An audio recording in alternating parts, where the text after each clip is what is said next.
Em agosto do ano passado, teve um evento do MBL aqui no Rio de Janeiro, aí o meu amigo Renato, o Império, ele me convidou para comparecer, né. Aí fiquei lá na plateia assistindo as palestras que fizeram, etc. Aí eu não conhecia, esse pessoal dos Novos Clássicos, eu realmente achava que era um canal de literatura, tipo Tatiana Feltrin, que eles pegavam Uhum. livros, liam e faziam resenha. Eu nunca tinha tido contato com o conteúdo deles. Aí estava lá assistindo a palestra, tal, tal, tal.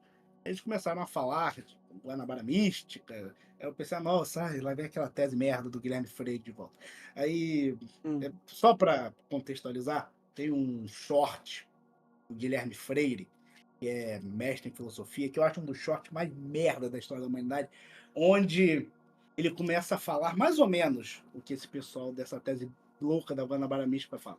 Olha como o Rio de Janeiro era lindo no passado, olha que beleza.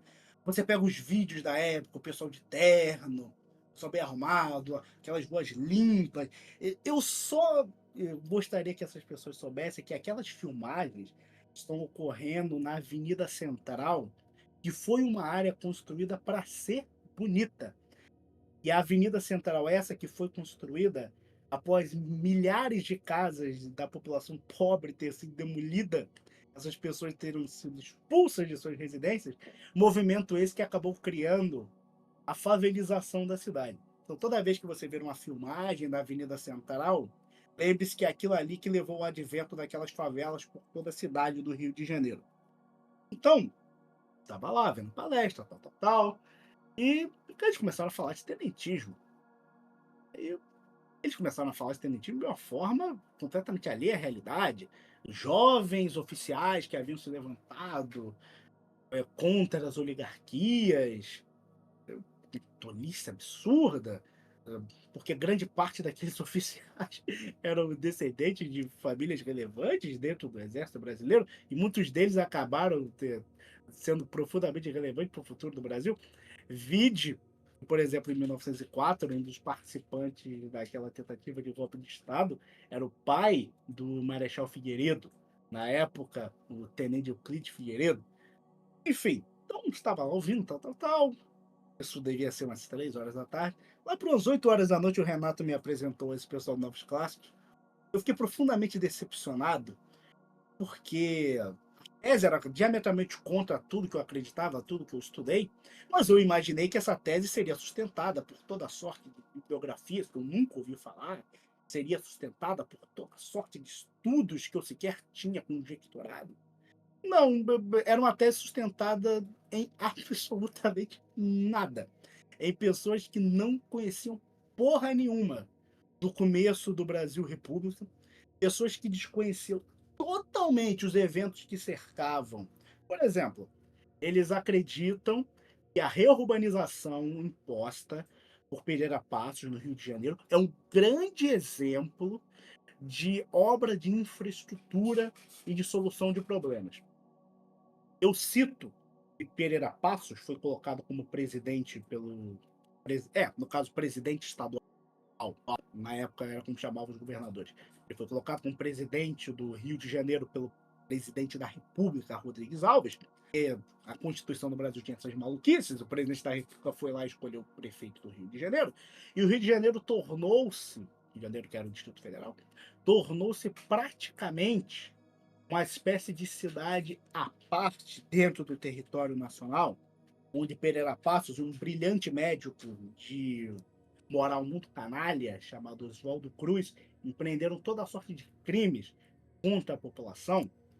Eu cito, por exemplo, que o que ocorreu no Rio de Janeiro, quando as pessoas tinham suas casas demolidas, como o Rio de Janeiro começou a ter um sistema jurídico próprio, essas pessoas não tinham ninguém para apelar, e a posteriori, quando o exército brasileiro tenta um golpe de Estado em 14 de novembro de 1904, liderado por figuras como Lauro Sodré e o general Travassos, que acaba resultando em uma das batalhas mais patéticas da história do mundo, quando os militares da escola da Praia Vermelha tentam marchar o Palácio do Catete, vários deles acabam se matando perto do Palácio do Catete, porque ocorre uma troca de tiros no escuro, porque os lampiões estavam quebrados.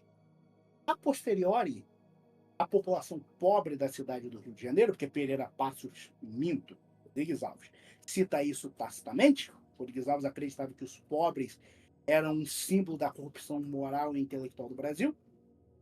Rodrigues Alves se utilizou de uma empresa chamada Lloyd Brasileiro. O Brasil tinha recém adquirido o estado do Acre e um número incontável de pessoas que eram presas à revelia da lei foram enviadas em navios chamados percigangas, os navios do gado humano. Grande parte delas morreu afogada em seus próprios excrementos antes de chegarem no estado do Acre, e as que chegaram no Acre morreram de trabalho escravo. O que restou da cidade do Rio de Janeiro foi uma bela rua que iniciou a completa degeneração da cidade por meio da favelização. Então, quando você diz que o que Pereira Passos e Rodrigues Alves conseguiram ali foi um sucesso, isso exemplifica a falta de entendimento completo e total daqueles eventos. Aquilo foi um desastre absurdo. Você embelezou meia dúzia de ruas em detrimento da destruição do tecido organizacional da cidade. Isso denota falta de estudo, isso denota falta de entendimento a respeito dos eventos. Tem uma live, que acho que é Dark MBL, alguma coisa assim, foi realizada em dezembro. Não é difícil de encontrar, é só procurar lá, Novos Clássicos, Tenentismo. Acho que é Pessoa o nome dele. Ele, Aham. ele está. Não, qual é o que tem cara de libanês? É o Antum. É, esse daí mesmo.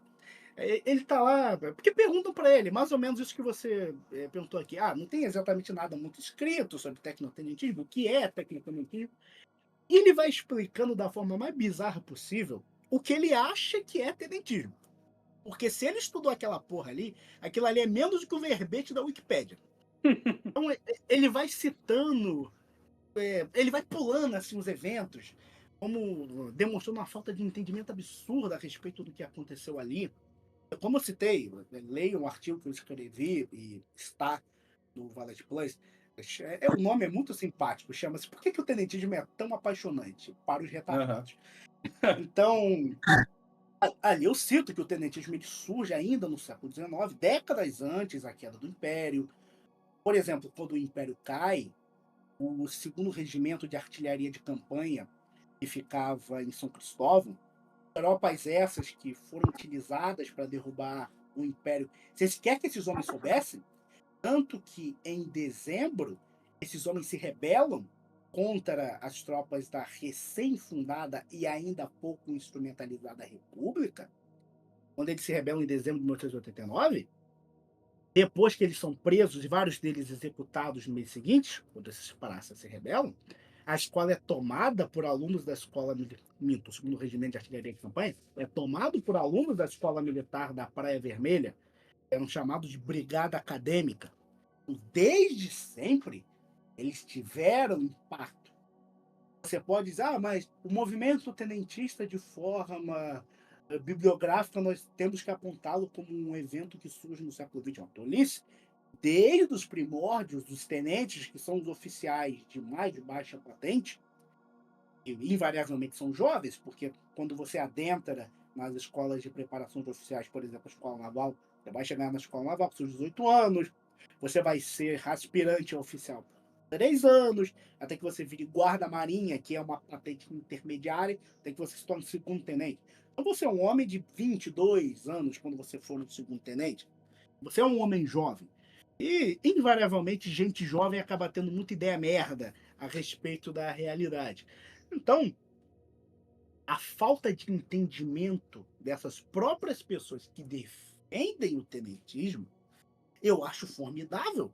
Porque eu li alguns comentários, assim, vira e mexe, que colocam, assim, nos textos que escrevi sobre tenentismo, e eu acho fascinante. Porque a pessoa, ela critica a visão eu faço a crítica e a pessoa me critica de volta por eu falar dessa visão idealizada que ela tem. Com base nessa Uhum. visão idealizada, não sustentada por qualquer livro, artigo, fato, nada, a pessoa vem e tenta defender algo que ela não conhece. Eu acho fascinante. Então, a pessoa ela pega um conceito completamente vago, não sustentado de forma alguma pela bibliografia. O movimento tenentista foi um movimento terrorista levou toda a sorte de caos pelo território nacional. E as pessoas olham para isso de forma saudosa. As pessoas conseguem olhar, por exemplo, para um filho da puta como Luiz Carlos Prestes, que matou gente pra caralho no território nacional, que, diga de passagem, Oswaldo Aranha queria ele para liderar o golpe de 1930. Aí o Oswaldo Aranha deu uma bela quantidade de dinheiro para o Luiz Carlos Prestes para liderar o golpe, e o Luiz Carlos Prestes fugiu com o dinheiro e utilizou o dinheiro para pagar sua entrada no Partido Comunista Soviético, para posteriormente tentar um golpe de Estado aqui na intentona comunista. Vale até ressaltar, uma das plataformas de campanha do Vargas em 1930 era anistiar aqueles terroristas tenentistas que haviam empreendido golpes de Estado nos anos anteriores. Então esses caras estão sempre alinhados com o que existe de pior na história do Brasil. Cito, por exemplo, o esquecido Clube 3 de Outubro, fundado em fevereiro de 1931 pelo Góes Monteiro e o Oswaldo Aranha.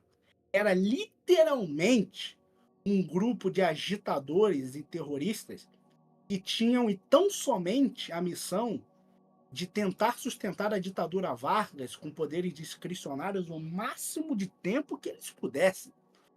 Então, observar esses fatos, diga-se de passagem, eu citei o Clube 3 de Outubro, esse pessoal do Novos Clássicos sequer tinha ouvido falar. Uhum. Não é. Quem estuda sobre. Evidentemente, quem não estuda sobre o tema não vai saber o que diabos é Clube 3 de Outubro. Mas se você pegar, por exemplo, Lira Neto escreveu 3 volumes de uma biografia até que bem escrita sobre o Vargas, mesmo que ele tenha uma visão meio tacanha a respeito do Vargas como figura. E o Clube 3 de Outubro é citado ali. Então, evidentemente, as pessoas que defendem essa tese de tecnotenentismo, e tenentismo propriamente dito, sequer leram a respeito disso. Isso é tão doentio, é como se surgisse o tecno-talibã aqui no Brasil. Aham. Olha que legal, porra, olha o Talibã, tomou o poder. Olha que maneiro, olha aqueles jovens ali com armas derrubando as oligarquias. Porra, aí o tecno-Estado Islâmico.